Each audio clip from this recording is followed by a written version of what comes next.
All right, so today we are talking about a rather interesting topic, which is the propaganda swirling around in our society and how it's indoctrinating my generation. So, when you're a kid nowadays, you swim in this stuff like propaganda on school, TV, TikTok, it's everywhere. And adults often assume that we aren't paying attention. But I mean, we see bias and everything that relates to indoctrination everywhere. And we might be young, but we're not blind. In fact, being Gen Z gives me a front row seat to all the ways society tries to shape how we think. And spoiler alert, a lot of it isn't exactly balanced or fair.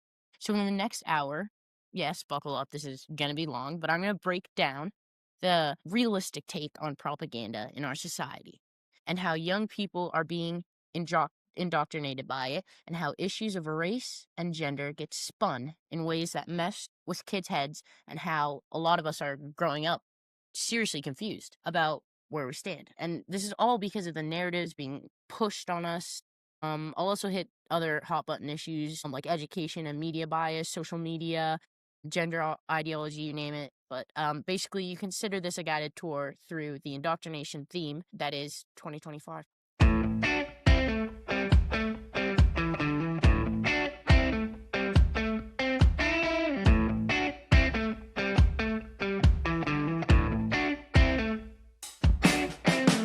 All right, before we dive in, let's clarify what propaganda even is. According to the Cyclopedia, propaganda is the dissemination of information, facts, arguments, rumors, half truths, or lies to influence public opinion.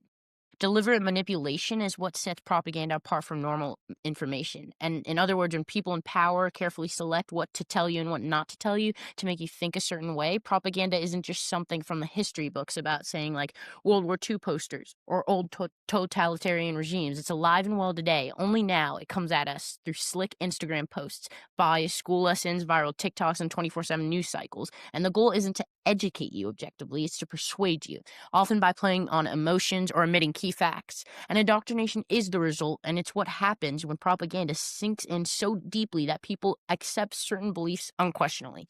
Now, I know this sounds kind of heavy, but don't worry, this is like not a rant. This is sort of just a wake up call. All right. So, by looking at where a lot of this indoctrination begins, for specifically my generation, is the education system. The indoctrination in the education system is a major factor in all indoctrination of our society. So let's start with schools, the place that's supposed to teach us how to think. But lately, it's been seen like more interested in what to think. I'm talking about the politicization of classrooms. Education has become a battleground for ideas, and unfortunately, only certain ideas are allowed to win. As a student, I've seen teachers and curriculums tiptoe or sometimes charge full speed into ideological territory. And guess which direction it usually leans? One of the contentious issues is how schools handle topics of race in American history. Over the past few years, a theory called the critical race theory went from obscure academic circles to front page news. Now, depending on who you ask, CRT is either a sophisticated legal framework of systemic racism or the root of all evil beginning forced on innocent school children. The truth is that classic CRT isn't actually taught to little kids. It's more of a law school thing. But, and this is key, a lot of ideas inspired by CRT and anti-racist activism have trickled down into K through 12 classrooms, often under the banner of like diversity, equity, inclusion, DEI, and that's where the indoctrination concerns explode. Critics argue that these lessons have gone too far beyond teaching historical facts about racism. They claim some curriculums end up shaming or stereotyping students by race. And a major talking point is concerned parents that are talking about how people are making white children feel inferior to other children by teaching what their ancestors were enslavers and abusers of black people. And in other words, attempts to discuss past racism have morphed into a kind of neo-racism of their own, where white kids are told they're inherently privileged oppressors and should feel guilt or shame about that. Whether that's always a fair characterization or not, this fear is really real for a lot of families. And even the Brookings Institution researchers noted that the opponents of CRT feel that CRT admonishes all white people for being oppressors, while classifying like all black people as hopelessly oppressed victims. And that's a perception many of us are hearing at kitchen tables and seeing on social media and clips of school board meetings. And you know what? They've been real life episodes that fuel this perception. So let me give you a few like examples of what's happening in schools. So in New York City, a private all girls new anti-racist curriculum so alarmed one father that he pulled his daughter out. This dad, Andrew Gutman, wrote an open letter accusing the elite school Brearley of obsessing over race and using indoctrination tactics. He said the school judges his daughter by her skin color and instructs her to prejudge others based on theirs. And his daughter herself was just a kid, recognized that the school was trying to make her feel guilty for her skin color, and she is obviously white. Think about that, a teenager feeling guilt about being white, because our schools teaching are constantly fixated on race and privilege. It's not healthy education. That's ideological guilt tripping, right? And yet another example, in Mustang, Oklahoma, middle school conducted a classroom activity known as the privilege walk. Perhaps you heard of these. These happen a lot. They ask students questions and they have to step forward or back based on their personal privileges or disadvantages. Sounds harmless to some, but apparently it went off the rails. One parent reported that her child felt guilty and embarrassed because of this exercise. Imagine being a 12 or 13-year-old made to literally line up according to how privileged your family life is, and it can single kids out in painful ways. In fact, the activity violated Oklahoma's House Bill in 1775, a law that forbids teaching that would make a student feel discomfort, guilt, or anguish due to their race or sex. The State Board of Education determined that the school had crossed the line, and the whole incident even cost the school district some accreditation points. So this isn't just theoretical. States are now literally intervening to stop what they view as indoctrination or shaming practices, and many parents have taken to the school board meetings to protest lessons like critical race theory as they see harmful to their children. Across the country, we've seen explosive school board meetings with parents passionately speaking out, and in my home, the phrase school board meeting now evokes scenes of moms and dads yelling, teachers crying, and someone in the back recording it all on their phone. It's chaotic, and it shows how deeply people care about this. And in one notable protest in Fort Worth, Texas, hundreds of parents marched and chanted against what they saw as CRT-inspired racial equity curriculum in their district. One resident, Sharon Hives, told reporters that a teacher training program called Courageous Conversations About Race was basically CRT in disguise. She says a critical race theory being programmed under a different name, as she put it, it's still teaching that one race is oppressing another race. And she warned Fox News and she warned all the viewers that right there is a core of the objection that parents don't want their kids taught a racial essentialist view and as an absolute truth. To be clear, most of these school programs probably started with good intentions, right, to reduce racism, increase empathy, but the road to, where it's paved with good intentions. When the execution is flawed, kids suffer. And instead of bringing students together, some of these initiatives are driving wedges between us, making everyone hyper aware of their skin color in the worst ways. Even some parents have started to agree that the anti-racism fever has gone way too far. I mean, when a white father and a lifelong New Yorker like Gutman says that the school's anti-racist training ended up dividing the community and even making parents of different races avoid each other out of fear of saying the wrong thing, you realize that the approach backfired, and it's creating more distrust and awkwardness, not less. And so, I mean, if we zoom out for a sec, how widespread is this conflict? Pretty widespread. As 2025, I think dozens of states moved to restrict or ban CRT-inspired teaching in public schools, and at least 18 states have passed laws or rules against CRT in K through 12 education, including big ones like Florida, Texas, Virginia. Overall, 44 states have seen some kind of proposal or action to limit how teachers can discuss race and sexism. That's essentially the whole country grappling with this, and if that doesn't scream indoctrination war, I mean, I don't know what else to tell you. And the education system indoctrination isn't always about race, though. It also is about how we extend our views to our country. Many people argue that the schools today emphasize America's sins like slavery and segregation, so much so that they neglect America's success and values. The narratives that they say are overly grim. Kids are taught to see the U.S. as a fundamentally racist, unjust nation that needs radical change. Patriotism is corny, activism is cool. That's essentially the message. But if you're only teaching about the ugly parts without the context of progress and principles like liberty and equality, you're basically training kids to resent their own country, and that's why we see an increase in decrease in patriotism. That is a form of propaganda, selectively presenting history to influence attitudes. I have classmates who can recite every awful thing America did, but stare at you blankly if you mention the Bill of Rights Act or the Miracle of 1776. That's indoctrination by omission. And we can't forget the blatant political bias some teachers bring into the class. I've had teachers who, well-meaning, clearly promote one side of current debates. Like, it might be small comments like, let's not listen to that news channel, or they spread misinformation, or assignments that assume a certain wing perspective is the norm. But when you're someone who's a free thinker, even as just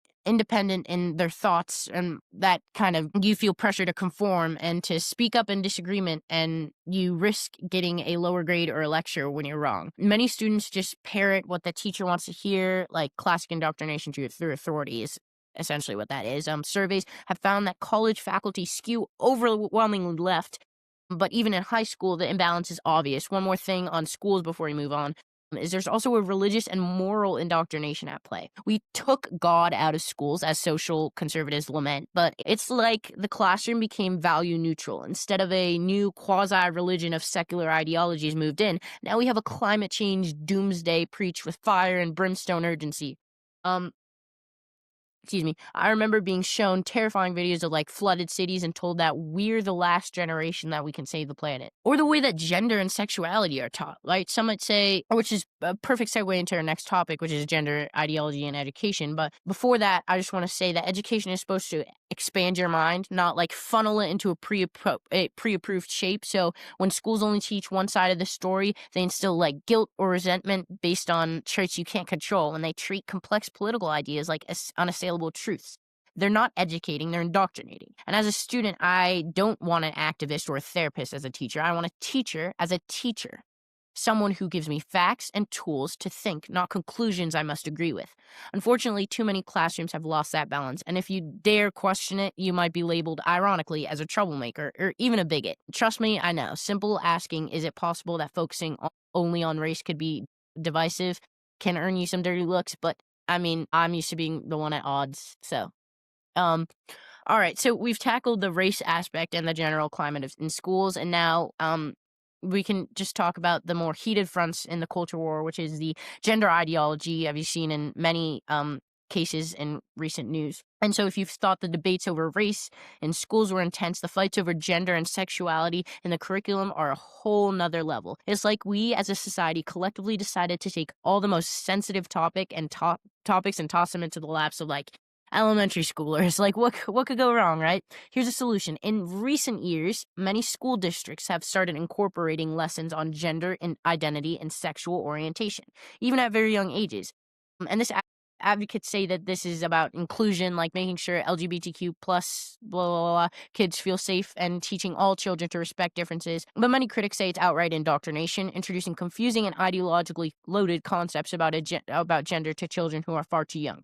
Now, as a 14-year-old, I kind of bridge two worlds here. I'm old enough to understand these concepts, but I vividly remember what it was like to be, let's say, 7 or 8, when boy-girl was pretty much a simple distinction, and the extent of sexual education was maybe learning that babies come from mommies and daddies. But the idea that kindergarteners today might be taught about multiple gender identities or be read storybooks about transgender children is frankly mind-boggling to my younger self, because I couldn't imagine learning that. Thankfully, I didn't. But yet it's happening in Maryland's state education department, for example. They just rolled out a new health education framework requiring schools to teach about different gender identities starting in kindergarten, right? Kindergarten, 5-year-olds who just learned how to tie their shoes and now are learning that maybe they're not just a boy or girl, that they could be something in between, or neither. By 6th grade, around age 11 and 12, Maryland students are expected to be able to define sex assigned at birth, gender identity, and gender expression. And in theory, these are just definitions, but let's be real, you can't talk about these ideas without effectively saying to kids, this is normal and good, and you should accept and maybe explore it. It's a form of values and instructions. When parents in one county saw that their state was pushing, they were floored. One mom said that I was just blown away. In fact, they were teaching students the definition of sex assigned at birth. We cannot tell. I just thought we cannot tell the kids this. It's not assigned, it just is. Your sex is your sex when you are born. This reaction hits on something very important, and the very language of assigned at birth implies that sex is just a label slapped on you and not a biological reality, which is false. That's a core belief of modern gender ideology, that sex is merely assigned and gender is the true identity. But it's not a neutral fact. It's an ideological stance, and many people, likely a majority outside academic circles, do not see it that way. To them, a baby's sex is observed, not assigned. teaching the opposite of truth as children as truth is, in their view. Indoctrination into a particular worldview about gender is worrisome, and boy, this topic is causing fireworks. So activists often insist that protecting trans kids by teaching everyone to affirm gender diversity makes parents worry about the opposite, that ideology is confusing or even harming kids. We've seen protests, lawsuits, political battles over gender lessons in school, and in some places, parents demand the right to opt their kids out of any LGBTQ related material. In other states have outright banned certain teachings. For instance, at least 8 U.S. states have passed laws to entirely forbid discussions about LGBTQ topics in the youngest grades. And critics call these "don't say gay" laws. Proponents call them common sense. But other states have mandated inclusive curriculum, and it's a patchwork that often depends on whether your state government is red or blue. One major concern that people have is that normal childhood confusion or tomboy phrases are being reinterpreted through a politicized lens of gender ideology. Instead of saying, it's okay, not every boy likes traditional boy things, the trend is to say, maybe you're actually a girl in a boy's body. When schools encourage kids to use new pronouns, or when school counselors help a child socially transition gender at school without informing the parents, it sets off alarm bells. Is that supporting the child or driving the child toward a life-altering path that they may not fully grasp? Because many parents feel like it's the latter. They see as the school taking on a quasi-parental role, pushing contested beliefs about gender identity.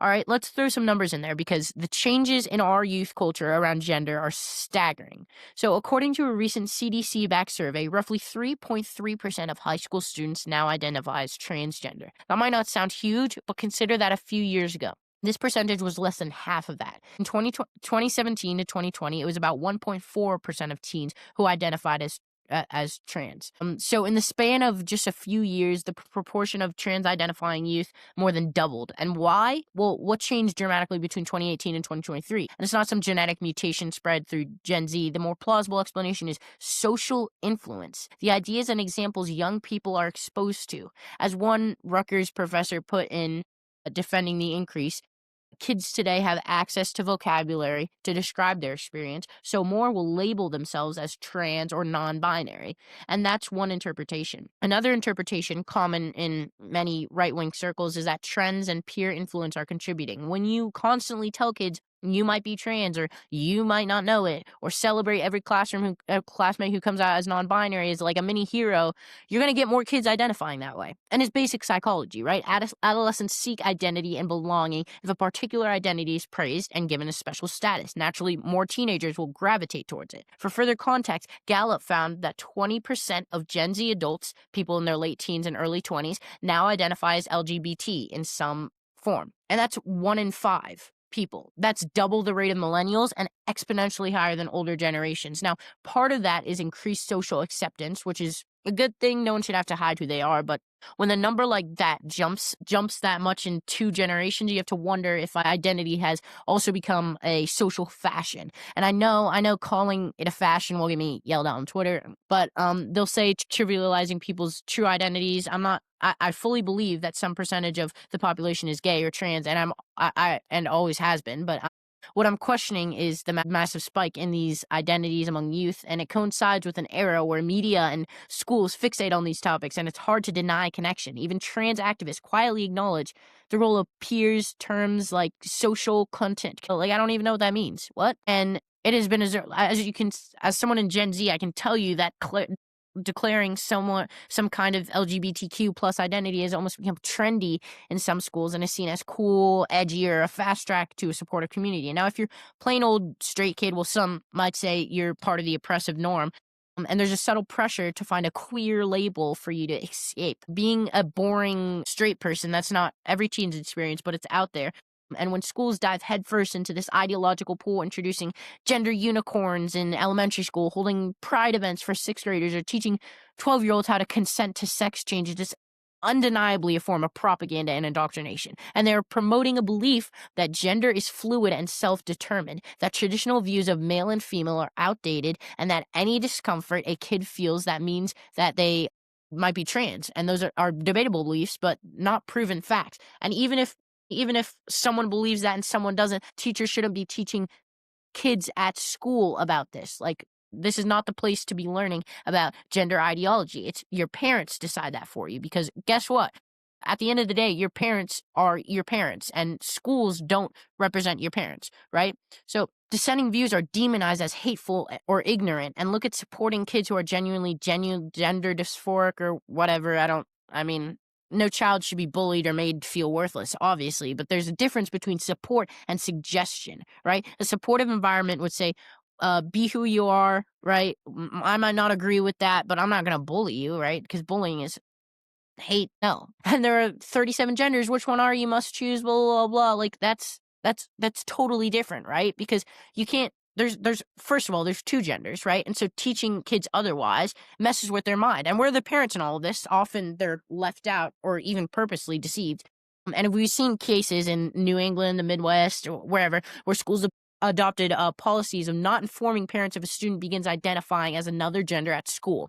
A child could be going by, Jordan instead of Julia at school, using different pronouns, and the school might hide it from the mom and dad for privacy reasons. That is, quite frankly, outrageous. Public schools work for the public, and parents are the primary guardians of their children. Keeping such significant information a secret is a breach of trust, and it assumes the state knows what's best for your child's identity better than you do.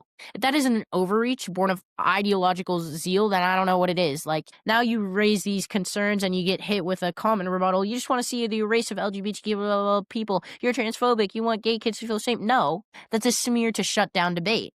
I want all kids to be respected, but also I want kids to be allowed to be kids. We can't teach basic respect and kindness. We can do that without delving into gender theory for 6-year-olds, right? Treating everyone with dignity and can be taught simply as don't be a bully, and different people exist, right? You don't need to introduce Jack and Jill, and Jack who became Jill before puberty. When high schoolers are nearly driving age, sure, I mean, we can have more nuanced discussions about gender dysphoria, etc., but preferably in a factual, neutral way. But what's happening now feels more of like an activist workshop than a biology lesson. We should also mention the outcomes of all this gender education indoctrination, whereas leading to happier kids, maybe there's an argument for it.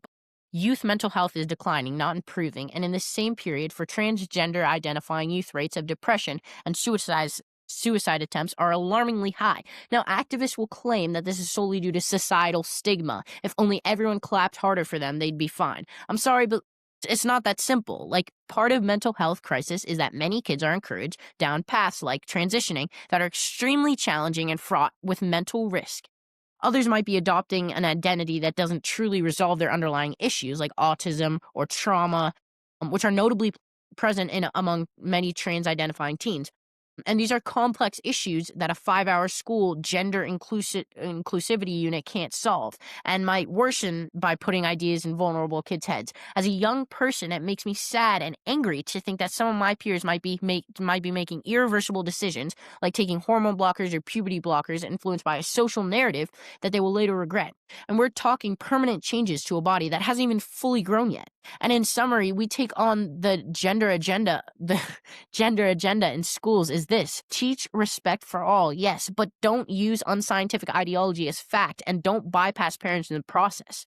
Right now, too many schools are doing exactly that, treating children as ideological clay to be molded, and that's not their job. As a student, I'm raising my hand, and I'm saying I'm not comfortable with this. But often, student voices, their dissent, are drowned down. Just like parents' voices have been ignored by some education bureaucrats until lawsuits or laws force them to listen. I think we thoroughly covered how propaganda and indoctrination play out in school through both the lens of race and gender, but schools aren't the only culprit, and far from it. Once the school bell rings and we go home, guess what awaits us? The media. And oh boy, if you thought your teacher was biased, wait till you hear about the mainstream media's escapades. Every evening, or more realistically, every time we tap our phones, we are bombarded by news, entertainment that often carries subtle or not so subtle propaganda. And I'm talking about, big legacy media outlets, Hollywood productions, music, all of it. And there's a reason people joke the media is brainwashing us, because in some cases, it's not far from the truth. I mean, first we can tackle the news media bias, right? If you're listening to this, you are likely already suspect that a lot of news organizations lean one way or another, but it's it's worse than just a lean. It's a full-on tilt, like a 45-degree angle nowadays. And study after study confirms that common sense tells us most major newsrooms are staffed by folks who are left of center in their personal politics. For instance, analysis found that over 90% of political donations by journalists in 2016 went to the Democrat Hillary Clinton over the Republican Donald Trump. 90+%. If that doesn't scream monolithic culture, I don't know what does, right? Another review by the Media Research Center found that 94% of identified donations from big news outlet employees went to Democrats. So yes, most journalists are not secretly plotting in a smoky room to twist the news, but they don't have to. If nearly everyone in the room shares the same worldview, the bias happens naturally. Certain assumptions go unquestioned, certain stories get a sympathetic spin, and others get skepticism or silence. And Americans have noticed trust in the media is at an all-time low. According to Gallup, only 31% of Americans now say that they have a great deal or fair amount of confidence that the media reports news fully and accurate and fairly too. That's basically just, hardcore partisans and maybe journalists' own families keeping that number afloat. And in the 1970s, it was more like 70% who trusted the news. Why the collapse? Because people see the bias. They see newspapers endorse one party overwhelmingly, cable news panels that all nod in agreement, and perhaps most glaringly, they see news orgs outright suppress or slant stories to fit narratives.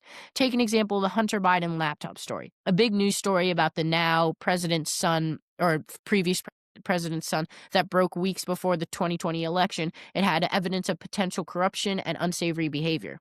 What did the mainstream media do? Well, most ignored it or called it Russian disinformation without evidence. Social media even censored it for a time. Fast forward a year, and even those outlets quietly admit the laptop was real. But by then, the election was over, and convenient timing, right? Because many Americans viewed that as propaganda by omission, and news gatekeepers deciding what we were allowed to know based on what might influence our opinions. And yet another example is the comparison between how media covered racial protests. In 2020, there was massive protests after George Floyd's wrongful death, and certain media insisted that they were most peaceful protests, even as fiery scenes played out on screen. I watched them.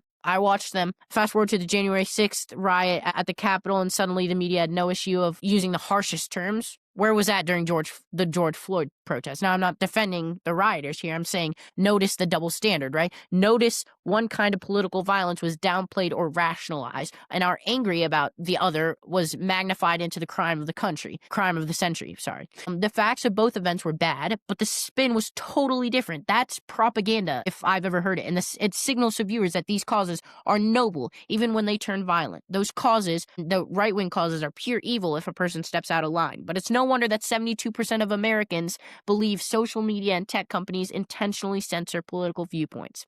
And similarly, high numbers think that the mainstream press favors liberals over conservatives. And they're right. The press does favor one side, and some journalists don't bother hiding it either. They see themselves as fighters for democracy, which apparently means boosting one party. But when the media abandons even the pretense of fairness, it essentially becomes a propaganda arm. And have you noticed the loaded language? Well, when a conservative is accused of something, headlines will say, pounced on by a scandal, or far-right extremist X did Y.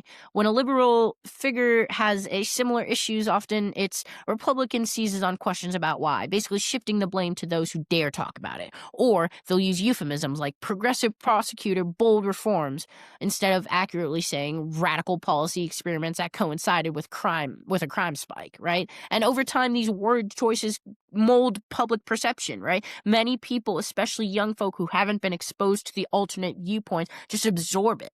If every movie, every Netflix show, every late night comedian, and every trending news article implicitly or explicitly pushes the same worldview, that's a powerful conditioning tool. This brings me to culture and entertainment media, and not to sound like a cranky old man because I'm a teenager, so cartoons used to be about quirky characters and maybe a moral lesson about friendship, but now we have kids shows that are often have clear ideological messaging, and we've seen popular kids programs suddenly include messaging on social issues. Sometimes it's minor, like a same-sex couple in the background, which is like less of an issue, but other times it's really overt, like a literal drag queen singing to children about pride flags on a cartoon. Yes, that actually happened on Blue's Clues, or episodes dedicated to climate change fears or etc. Like whatever. That intent might be to foster inclusivity or awareness, but critics say it's not just reflecting society, it's shaping kids' beliefs according to a particular agenda, one often aligned with the left-wing activism.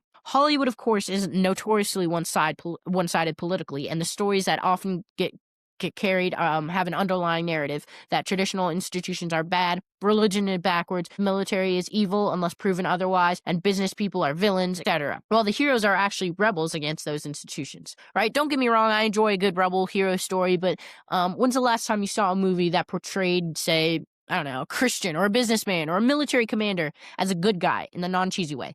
It's rare. Over time, these conditions led young audience to view those archetypes with suspicion or disdain, and it's a form of cultural propaganda, the soft selling of a value system. And if you watch enough TV where the enlightened characters all share a certain political view, you start to equate that view with intelligence or virtue. It's not the cool factor of propaganda. Nobody outright says, believe this. But they just show that it's cool, kind, funny, characters do, and you subconsciously want to align with them, right? Like, now I promised some, like, light stuff. So here are a few media propaganda tactics that I've noticed. So one huge one is that they use selective outrage. So the media decides which topics you should be very, very angry about and which topics you should ignore.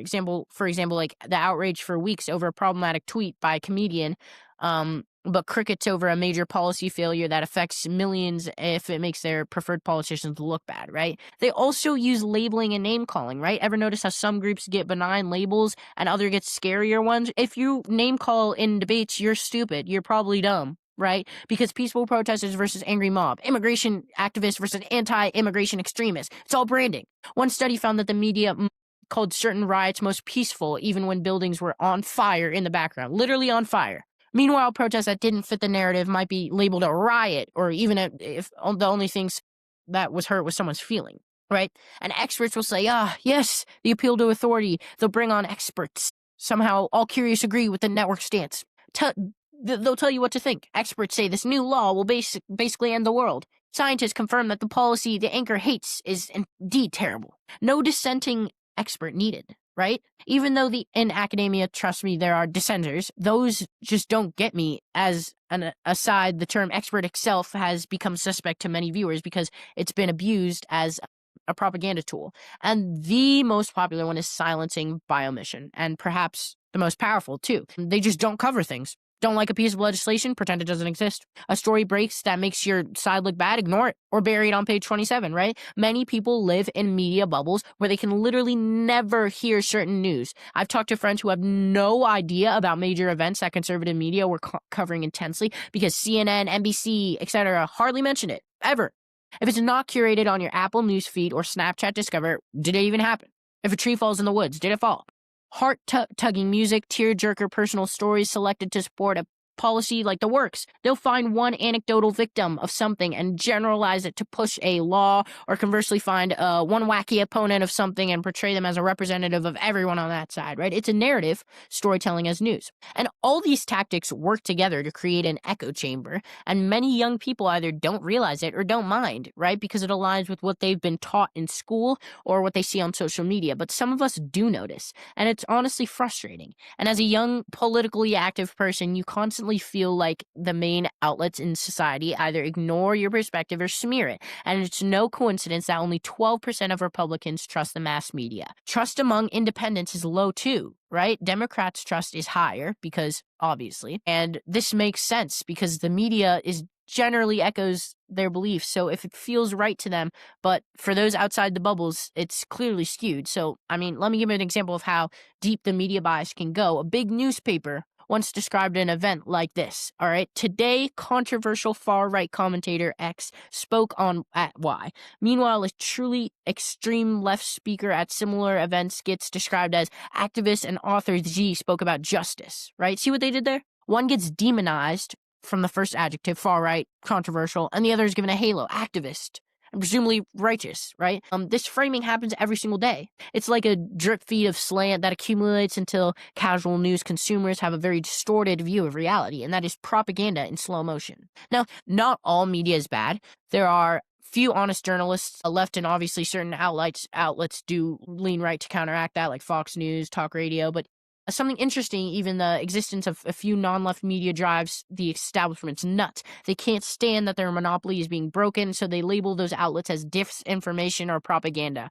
They tried that with Joe Rogan's podcast, for instance, when he hosted differing views on COVID or gender. Some in the media wanted Spotify to drop him from spreading misinformation. Legacy media doesn't like competition in the narrative business, right? They don't like it. And so we've talked about schools, indoctrination in schools. We've talked about indoctrination in media. There's another domain where propaganda thrives, a domain even more intimate and pervasive in a young person's life, which is social media and big tech.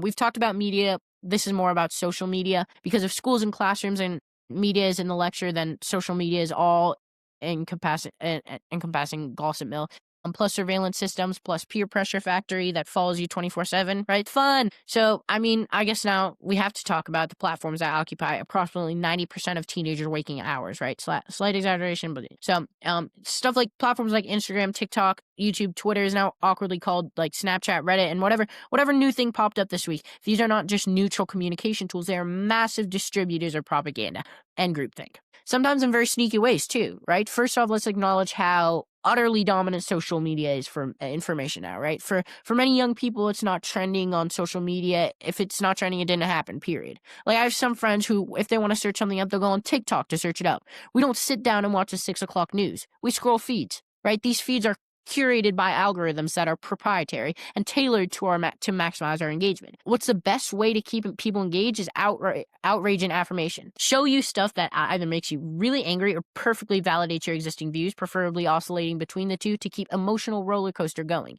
That's how they get engagement, and that's how they get money. And those algorithms learn your biases and will feed them back to you. In other words, if you lean left and watch progressive TikToks, you'll get more.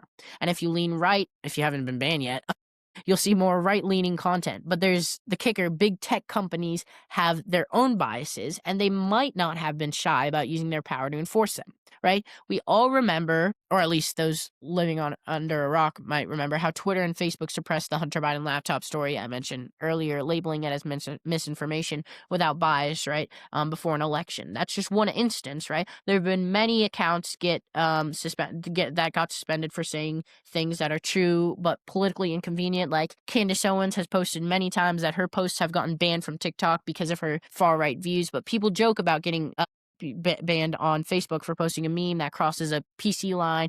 YouTube will demonetize or shadow ban videos that don't toe the line on certain topics, say like questioning a COVID policy or climate change. And it's not paranoia. These things have been documented. Just recently, evidence came out showing government officials actually pressured social media companies to censor dissenting opinions on various issues. And when big tech and big gov work hand in hand to decide what discourse is allowed, that is the very definition of Orwellian. I'll call it, a ministry of truth. I don't want to give them ideas. So surveys show that most Americans know or suspect that social media companies censor political views. Now, Pew Research found that about 75% of U.S. adults believe social media sites intentionally censor posts for political reasons. Among conservatives, it's even higher. About 90% of Republicans think that tech companies support liberal views over conservative ones. Why would they think that? Maybe it's because of the countless anecdotes. A conservative user posts something, gets flagged or banned. A liberal user can post essentially the opposite or even direct hate at conservatives, and it's fine. It's inconsistent enforcement that always leans one way, and some conservative commentators half joke, if I'll get banned, I'll just identify as a leftist and then they'll reinstate me. Let me give a personal take. On platforms like Instagram and TikTok, I've noticed that openly conservative content feels suppressed. It's there if you search, but it rarely surfaces organically in the Discover feeds. And whereas left-leaning social justice content is everywhere. During 2020, every time I opened an app, it was full of posts like BLM, Pride, educational slideshows on systemic this or that, blah, blah, blah. Like, and not because I followed those accounts, but because that platform was amplifying them. Meanwhile, if someone tried to share a more conservative viewpoint, like support for law enforcement or critique of rioting, it was either algorithmically buried or deluged by nasty comments shaming the person and shaming the person who posted it. And the message was clear: one view is socially acceptable, the other will get you virtual rotten tomatoes thrown at you.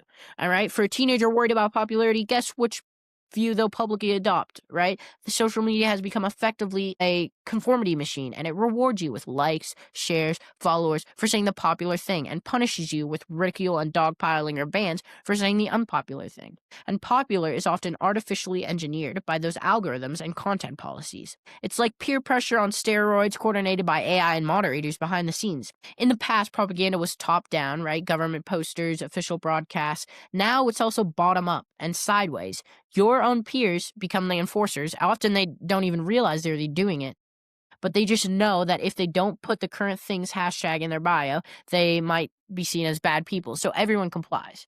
And I've seen classmates put flags of countries they have zero connection to in their social media bios just because it was, the trending good person signal that month, right? Like, what? I remember when having a Ukraine flag in your emoji in your bio was basically a hate crime. Like, what was basically like mandatory, right? Like, why do we need a Ukraine? I'm not Ukrainian. What? And TikTok is addictive. It's fun. The endless scroll of short videos is engineered to hijack your brain's reward system. But consider this: TikTok is owned by a Chinese company. There's been talk about whether the Chinese Communist Party, the CCP, could use TikTok to subtly influence American youth by controlling what goes out and in. Sounds like a spy novel plot, but is it really far-fetched? No, not really. Former tech insiders have pointed out that in China, TikTok's sister app, Douyin, heavily features educational and patriotic content to inspire Chinese kids to do math and love their country. Meanwhile, TikTok overseas often promotes, some of the dumbest challenges known to mankind. Why the heck are you eating a Tide Pod? And even the French president, Emmanuel Macron, accused TikTok of being used to dumb down Western youth, as well as his wife. And Chinese kids see science experiments and museums exhibits on their TikTok, like Americans see pranks and dance crazes. Conspiracy or not, the effect is that our youth are potentially being fed a diet of mental junk food and political nonsense that it makes us easier to manipulate. And if that's not propaganda, I don't know what is. And furthermore, social media algorithms tend to favor emotional extremist content because it's more engaging. This inadvertently or perhaps intentionally pushes discourse to the extremes. Moderate voices get drowned out on Twitter, for example. The things that trend are often the most outrageous statements or the angriest takes, and it skews your perception. You might think everyone in the other party is a lunatic because the only ones you see are the ones saying crazy stuff that went viral. That fuels polarization, which ironically makes people on each side more susceptible to their own side's propaganda because they're so convinced that the other side is evil and that they'll stop questioning their side. And it's a vicious cycle. And let's not forget the sheer pervasiveness of it.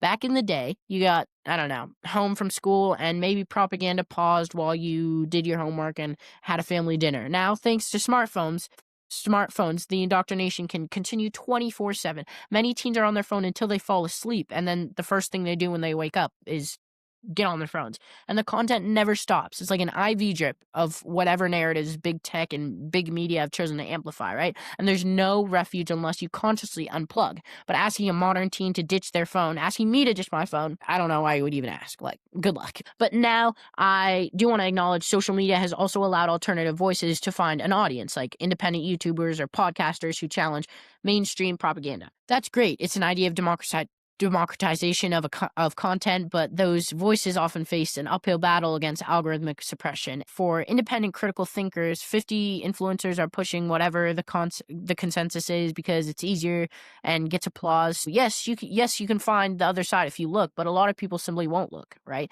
They'll just passively consume the default feed, and the default feed in 2025 for a typical American teen is frankly pretty woke, pretty shallow, and it's work shallow, right?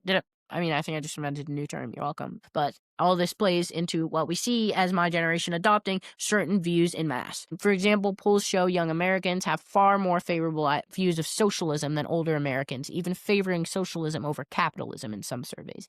Think about that. The generation that grew up with iPhones produced by capitalist enterprises, ordering lattes on apps, streaming unlimited entertainment, and a significant chunk of them think socialism, historically associated with economic failure and oppression, is preferable. Why? Because they've mostly heard the propaganda version of socialism: free stuff, fairness, caring government, and the propaganda version of capitalism: evil corporations, inequality, greed, right? Schools taught taught these sins of capitalism, but not the 100 million corpses of communism, right? The media rarely, if ever, celebrates free market innovation, but they love stories of government programs or activist movements. Social media is full of viral posts now about how capitalism is destroying the planet or how billionaires are the devil. So, of course, kids think socialism sounds great.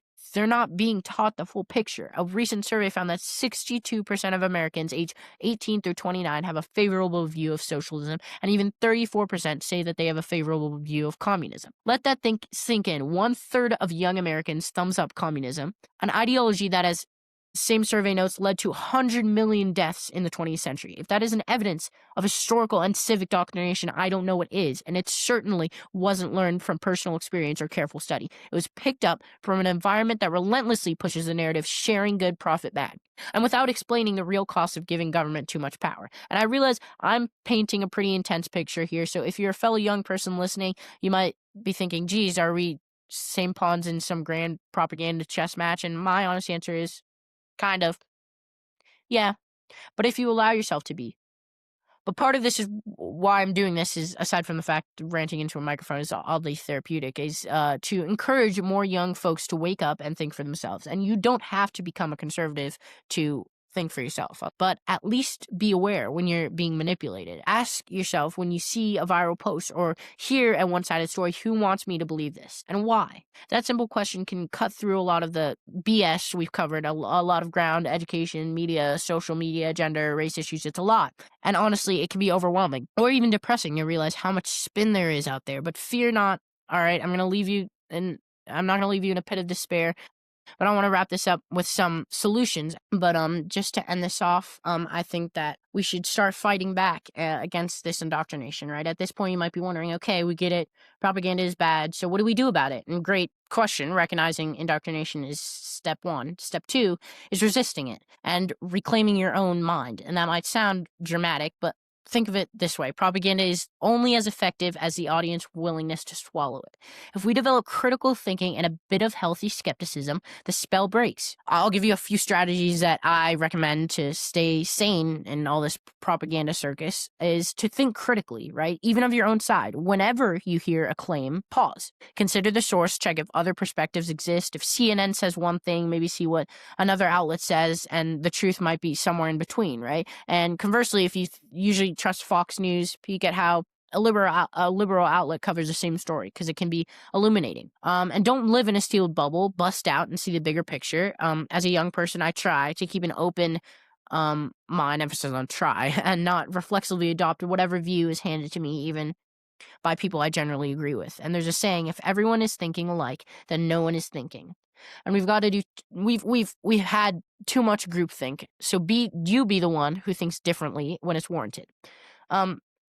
Another piece of advice is to value free speech and debate. Right? One hallmark of propaganda regimes is that they suppress dissent. A free society that resists propaganda must embrace the open debate. That means we need to protect freedom of speech, especially in schools and on campuses. No more shouting down speakers or canceling someone for wrong opinions. And there are no wrong opinions, right? I might only be 14, but I've seen enough cancel culture nonsense to last a lifetime. And the only way we all get smarter is by allowing debate, not silencing it, right? Sunshine disinfects when bad ideas are aired out.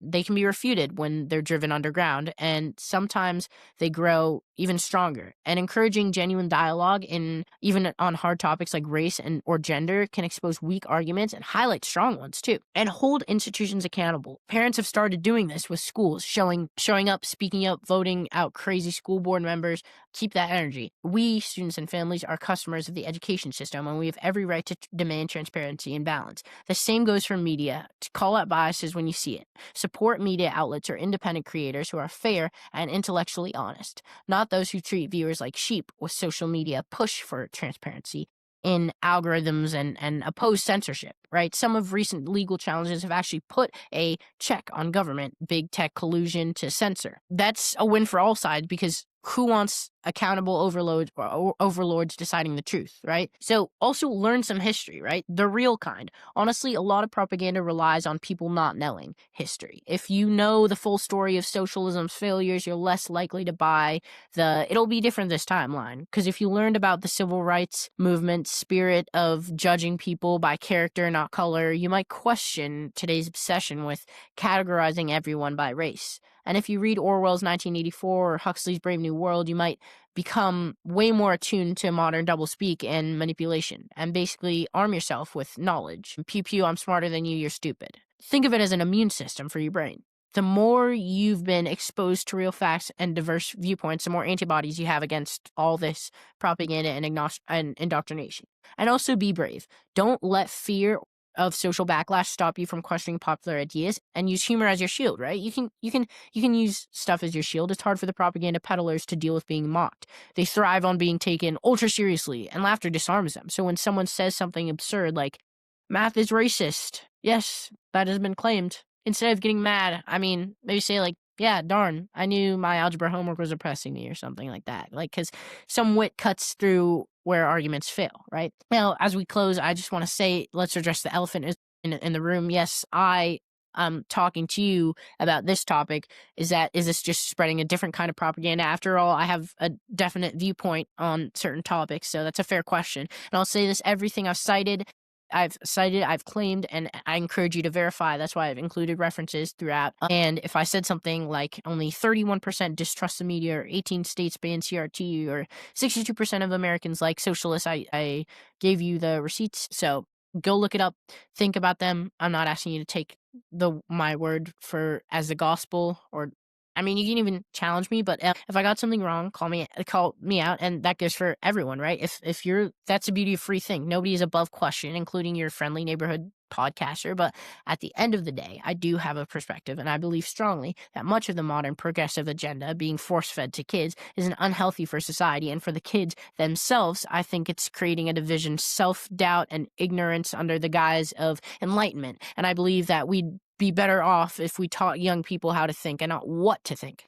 And meaning strong fundamentals like reading, writing, math, real history, science, and critical thinking skills rather than political dogma and trendy social theories. And that's my stance. You don't have to agree, but at least I hope you see that it comes from a place of genuine concern. It's a wild time to be growing up, and some days I feel like I'm living in a satire, and the propaganda can get so absurd that you wonder, is this parody or real life? Right? Case in point, when a major city spends taxpayer money on pamphlets about the CCP. Sorry, that's in Chinese. Men can get periods too. You can begin to question reality. But despite all this, I'm actually optimistic. Why? Because the cracks in the facade are showing. Students are speaking out. Viewers are switching off biased news. New platforms for truth-telling emerge constantly, and frankly, the propaganda peddlers often overreach. When you go so far to call math racist or insist 3-year-olds should choose their gender, regular folks eventually snap out of the trance and say, wait, what? No, that's too far. I'll wrap up with this. Don't underestimate young people, right? Yes, my generation has been bombarded with indoctrination attempts, but we've also had a streak of independence, and every generation rebels against something. Maybe some of us will rebel against the new orthodoxies. Wouldn't it be ironic if being a free thinker became a cool form of rebellion? I'd love to see that. In fact, I'd plan to do my part to make that happen. And we can be the first generation that sees through the spin and that doesn't label ourselves victims or oppressors based on the shallow traits, that refuses to surrender our individuality to group identity, and that revises the value of honesty, merit, and true tolerance, not the fake kind that's intolerant of any dissent, right? You made it to the end of this podcast, so gold star for you. And we've covered propaganda in schools, media, social media, and more, basically a tour through the madness of modern indoctrination. And I hope it was informative, maybe a bit entertaining, and above all, I thought provoking, even if one thing I said makes you go, I never considered that, or encourages you to question a narrative, then mission accomplished.